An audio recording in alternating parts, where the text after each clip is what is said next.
Bonjour à tous et bienvenue sur Sensation, 15 nouveaux collèges construits ou reconstruits dans les Yvelines avec des matériaux biosourcés dans le but de réduire l'empreinte carbone du département.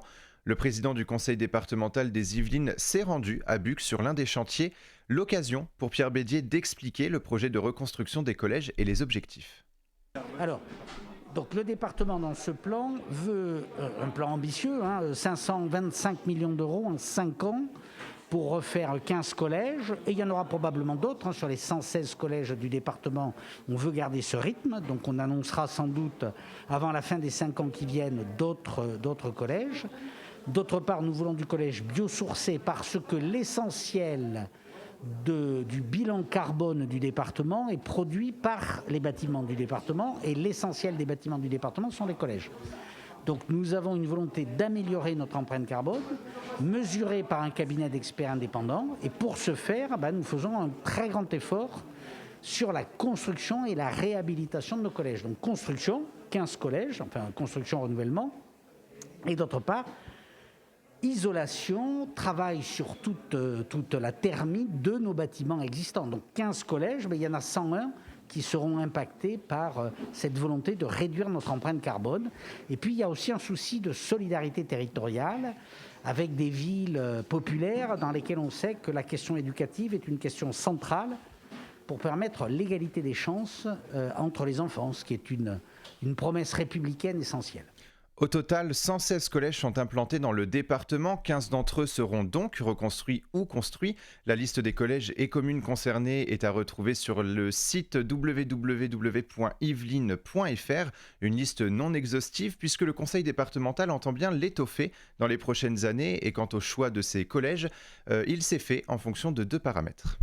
Premier paramètre, c'est le vieillissement des bâtiments. Et deuxième paramètre, c'est l'évolution démographique. S'il y a de plus en plus d'entrées en sixième, il faut bien qu'on arrive à adapter nos bâtiments. Cécile Dumoulin, vice-présidente du département des Yvelines en charge des collèges, explique le double objectif du département à travers la reconstruction des collèges. Au-delà de l'enjeu environnemental, une amélioration de la mobilité au sein des collèges est prévue. L'annonce aujourd'hui sur le PPI, l'investissement est très écologique. Mais le bâtiment, à mon sens, doit être au service des utilisateurs, donc les collégiens. Et voilà, donc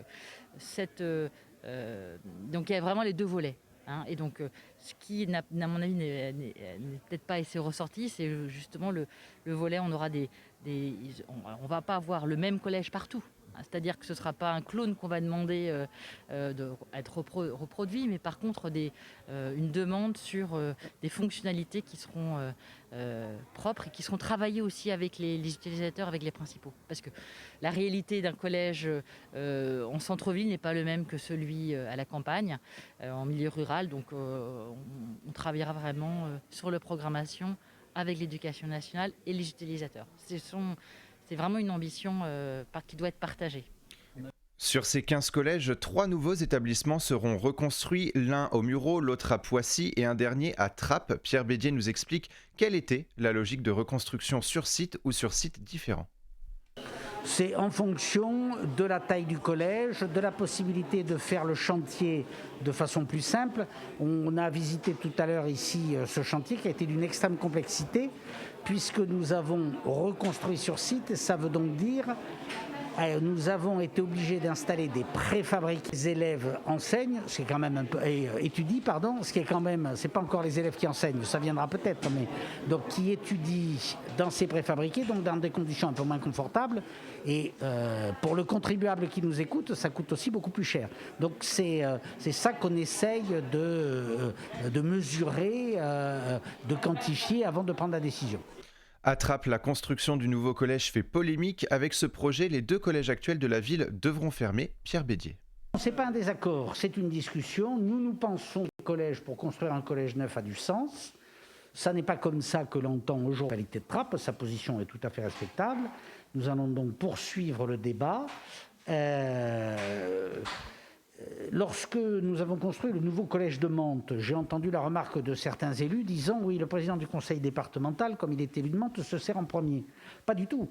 ce que je voulais, c'était donner l'exemple. C'est montrer que c'est toujours compliqué d'expliquer aux familles qu'on ferme un collège.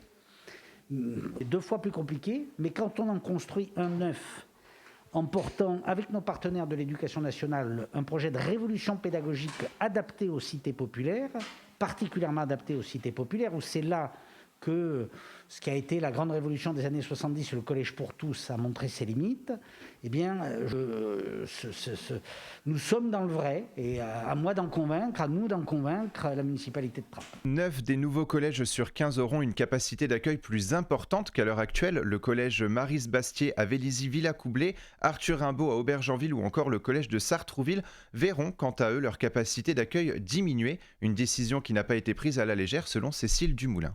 Et on a un service modernisation et prospective au sein de l'éducation, des services de l'éducation du département, qui travaille en lien justement avec l'éducation nationale et les villes et les communautés d'agglomération de communes, sur la construction de logements et sur la démographie et sur l'existant en élémentaire et en maternelle. Donc comme ça, on peut avoir des projections dans le temps sur ce que seront les effectifs, avec une incertitude quand même sur le peuplement et le rythme de construction de ces logements. Et puis il suffit parfois d'avoir une municipalité qui change pour avoir une inversion d'une courbe. Mais on essaie de coller à la réalité. Par exemple, aujourd'hui, sur Aubergenville, c'est un collège 900, ils sont 600. Donc comme il n'y a pas de prévision nationale ou locale d'évolution plus importante, on l'a diminué à 700. Et c'est pour ça que vous avez vu ces modifications. 900 à Sartrouville, on fait un collège 600 parce que dans les quartiers politiques de la ville, il y a beaucoup moins de natalité. On construit des bâtiments beaucoup plus bas que les tours existantes. Donc on rénove les quartiers, donc on adapte. Et c'est vrai que c'est du cas par cas, alors qu'on essaie de coller à la réalité, mais il y a toujours une petite marge d'erreur et d'incertitude. Globalement, on ne se trompe pas trop.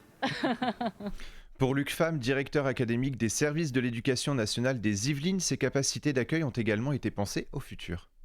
Le fait d'être dans des bâtiments qui respectent ceux qui vont préconiser naturellement en tant qu'enfants du futur, ils y sont déjà très sensibles, c'est déjà leur montrer qu'on les respecte dans l'évolution future, dans ce qui leur tient à cœur. Et puis, en ce moment, en dehors de la Covid, il y a une espèce d'inquiétude sur l'évolution climatique. Elle est très prégnante, notamment chez les lycéens et les collégiens. Et je crois que c'est leur envoyer un beau message de dire on vous met dans des conditions qui seront celles du futur. Et on forme des citoyens du futur avec des bâtiments du futur. Et je crois qu'à ce titre-là, c'est très important. Une dimension politique et éducative vient s'ajouter à ce projet. Selon Luc Pham, la reconstruction des collèges au cœur des quartiers permettrait de consolider l'égalité des chances. L'égalité des chances, elle se fait évidemment par l'attractivité, la mixité, mais aussi par les modèles pédagogiques qui vont y être construits. On a parlé du futur collège de Mantes avec l'idée de réfléchir à la différenciation, comment on accompagne chaque élève du point de départ où il en est pour le faire progresser, comment on met en place des pédagogies coopératives. On a longtemps eu des élèves qui travaillaient chacun dans leur coin. On sait que le futur, c'est apprendre à coopérer, à collaborer, à travailler sur des projets. Et vous l'avez vu dans le collège d'aujourd'hui, il y a déjà des salles qui vont permettre de la modularité. Le mobilier qui sera mis en place dans ces collèges ne sera pas des tables fixes.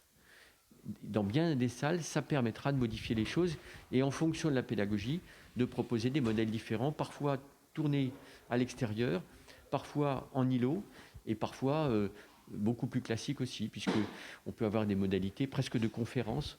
Au nouveau collège de Mantes, il y a par exemple une grande salle, un peu style conférence, et finalement de dire aux élèves, vous allez bénéficier, vous, collégiens, de conférences et de salles comme à l'université. C'est aussi une marque de respect. Il faut réussir à construire ce cours, mais je pense que pour les élèves, c'est intéressant d'avoir différentes modalités. Et c'est ce que va permettre ça. Et donc, c'est ça l'enjeu. L'égalité des chances, c'est à travers la façon dont on considère chaque élève, de là où il part et là où on doit l'emmener. Mais c'est aussi un moyen d'ouvrir les établissements aux parents d'élèves et à certaines formations. On cesse de penser l'établissement comme une espèce de forteresse fermée. vous le voyez, il y a des espaces partagés et parfois des salles partagées. C'est-à-dire que le milieu associatif, les fédérations de parents d'élèves, des clubs extérieurs, ça peut être un club d'échecs, ça peut être sur des installations sportives, ça peut être sur un parc, seront ouverts aux habitants. Et je crois que c'est aussi propice à faire que ces établissements soient ressentis comme des institutions de leur quartier et non pas un bloc qui s'éteindrait le week-end et le soir, mais qui continue à vivre pour tous. Et à partir du moment où ça devient aussi le collège des parents, ou parfois soit des lieux de formation ou d'accueil, eh bien c'est un peu un bâtiment qui appartient à tous. Et je pense que c'est susceptible de permettre qu'il soit mieux respecté, mieux apprécié. Et ça aussi, c'est un enjeu important. Le département des Yvelines a donc décidé de s'orienter en faveur de l'environnement à travers ce projet qui s'élève à 525 millions d'euros. Un projet environnemental dans un premier temps, mais qui a permis de repenser à la fois la capacité d'accueil et les modalités éducatives au sein des nouveaux collèges, une intensification de la qualité de vie que veut insuffler le département.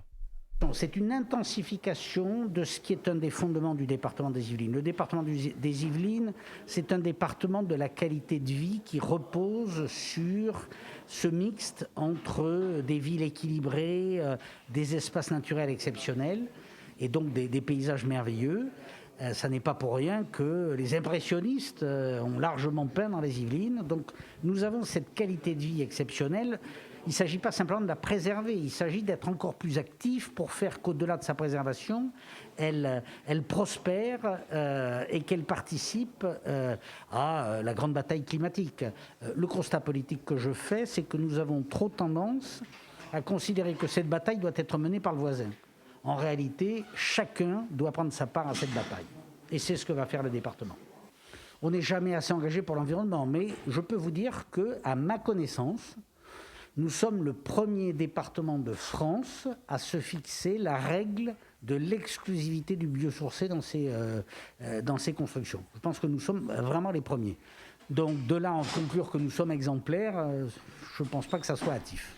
Pour retrouver la liste des collèges reconstruits d'ici 2026, vous pouvez vous rendre sur le site www.yveline.fr. Et pour revoir ou réécouter cette émission, rendez-vous sur notre site et application Radio Sensation.